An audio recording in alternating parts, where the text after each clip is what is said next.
talk about the HTML5 games market and particularly the sponsorship market. Yeah, thanks for the introduction. So the next couple of minutes I will explain you like if you're an HTML5 developer and want to sell your game to a sponsor, what you need to know actually. Let me just short introduction about myself. Who doesn't know me? Like, okay, I'm very long in the industry. Started as entrepreneur, like feature phone times, good old times of Java games, and now more than 10 years in the industry, and since 2007 I'm a very big believer in support of HTML5, and I'm pushing this topic very much forward every year. And what is SoftGame doing? So basically today we help desktop sites like gaming sites to immediately launch a mobile optimized version of their gaming portal, and we present them with like 150 games immediately without any effort.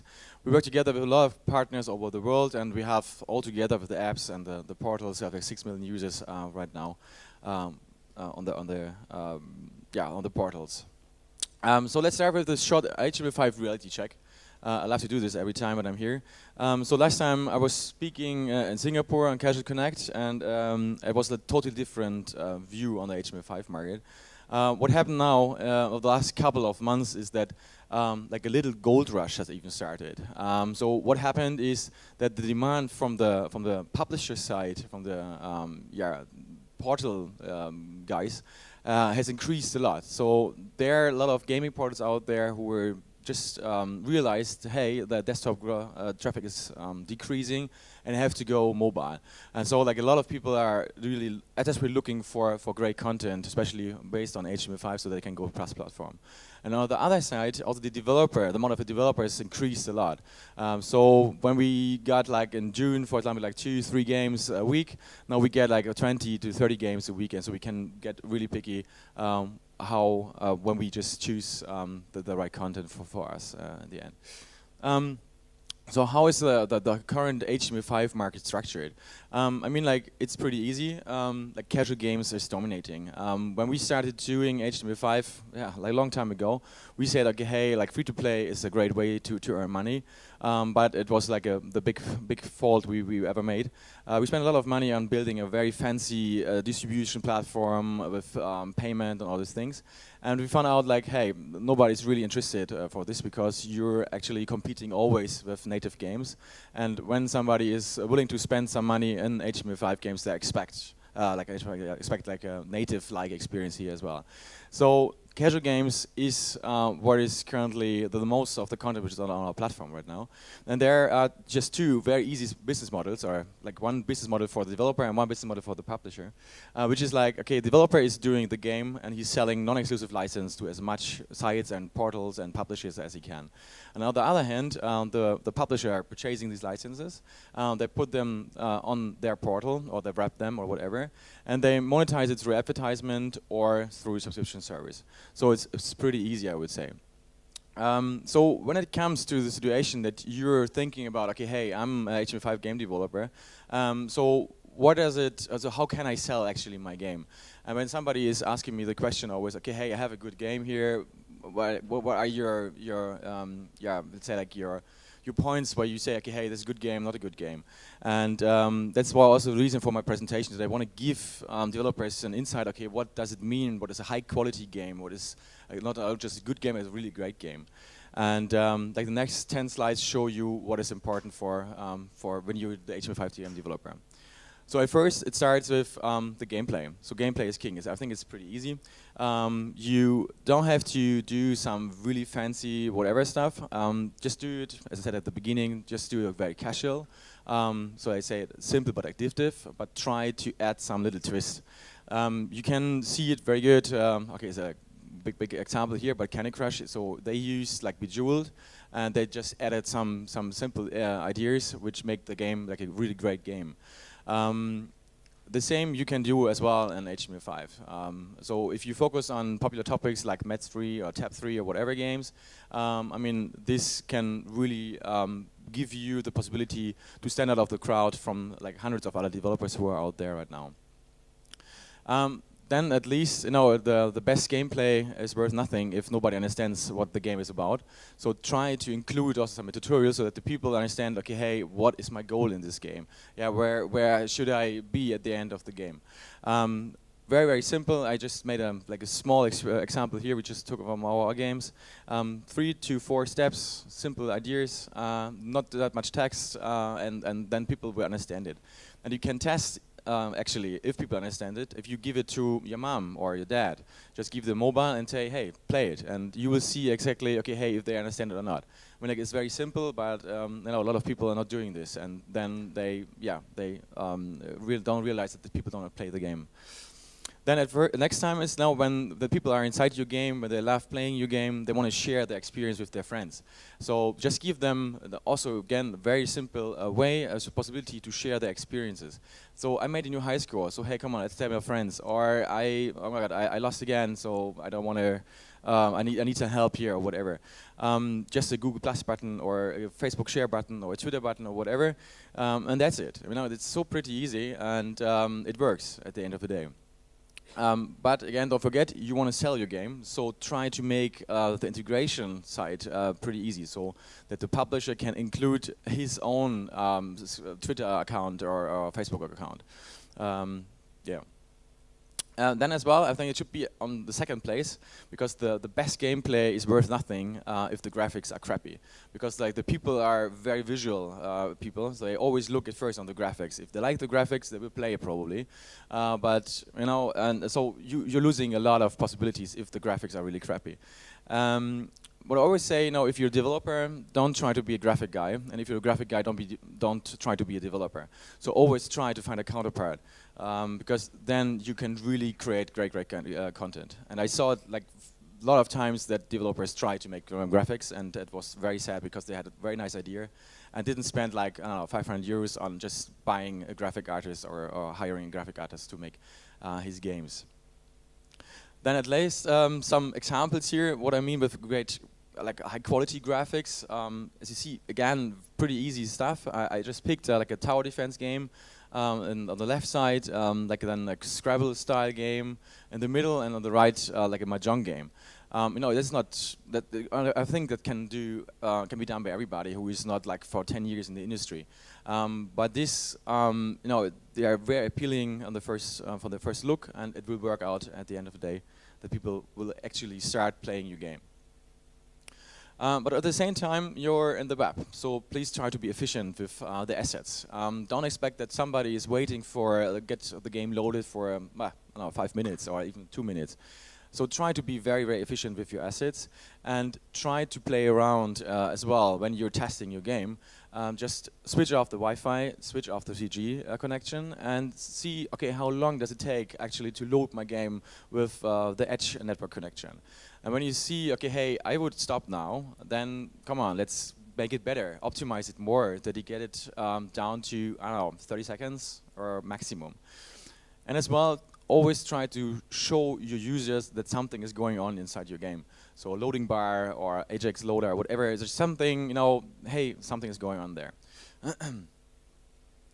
Then as well, testing. Do testing by yourself. Don't trust only on the publisher, because the publisher will stop after the second or third time when your game has a lot of bugs to actually license the games from you, because there are other developers who are doing their homeworks at least.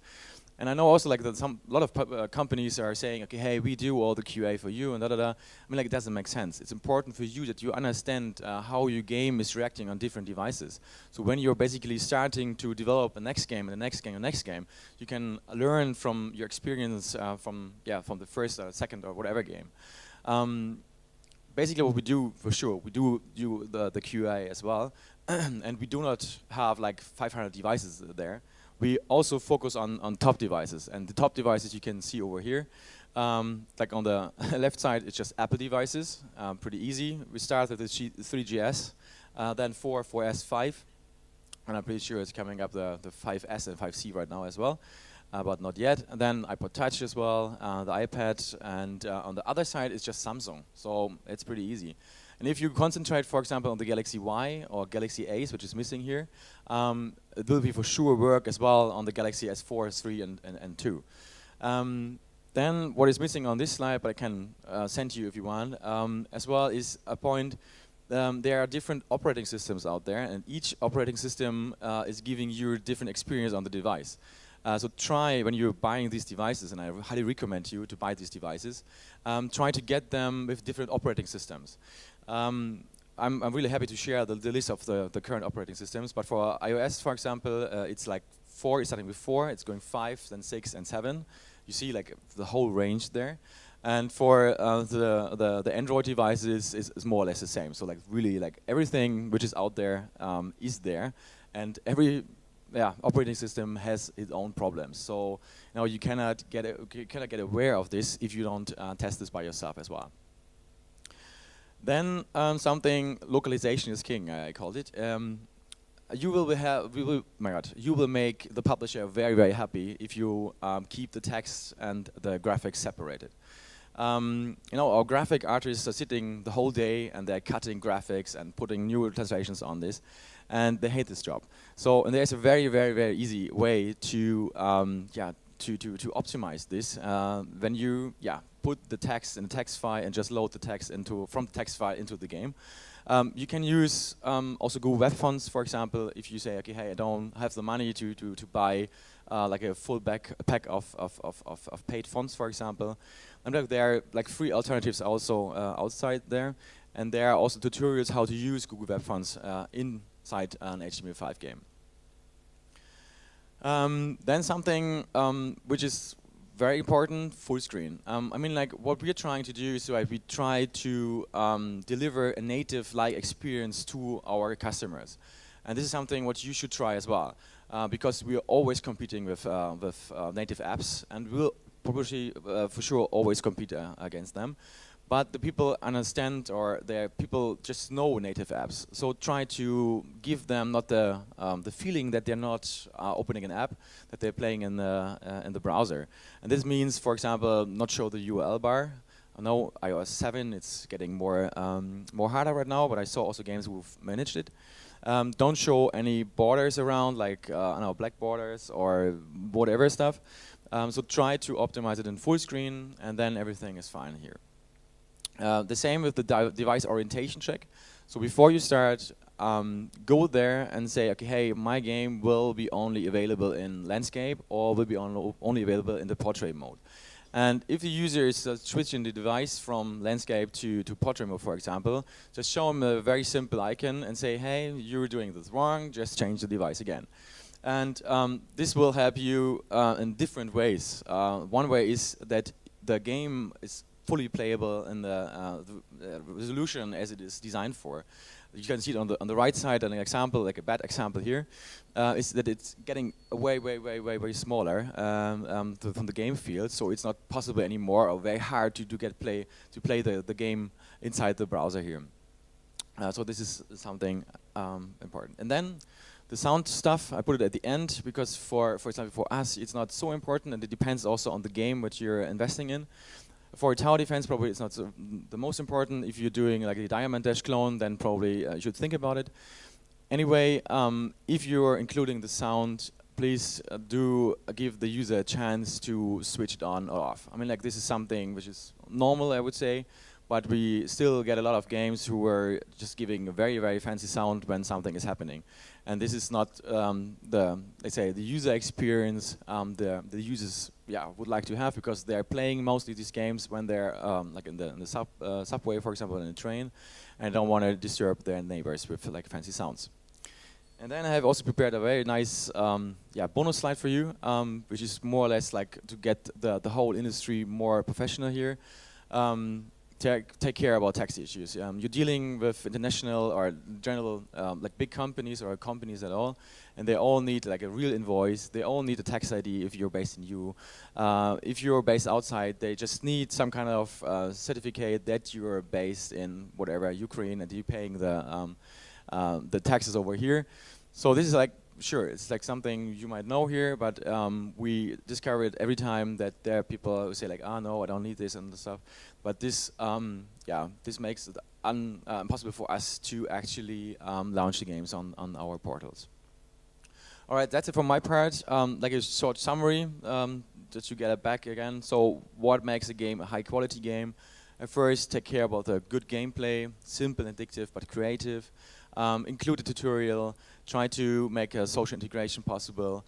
Take care about the graphics, this is very, very important. Take care also at the same time about optimized loading times. Test it, get it ready to make the localization easy. Take care that it's like 100% scale to the screen, doing the rotation check, and yeah, switch off on or enable that sound can be switched on and off. That's for my part. If you have a game, we would love to have it on our portal. Just send it to us to HTML5@SoftGame.de. Thank you very much. Thank you, Alexander. That was one of the more straightforward presentations that we've had today. Any questions for Alexander? Nope. I think everybody got it. Thank you very much. Yeah, welcome. Thank you also.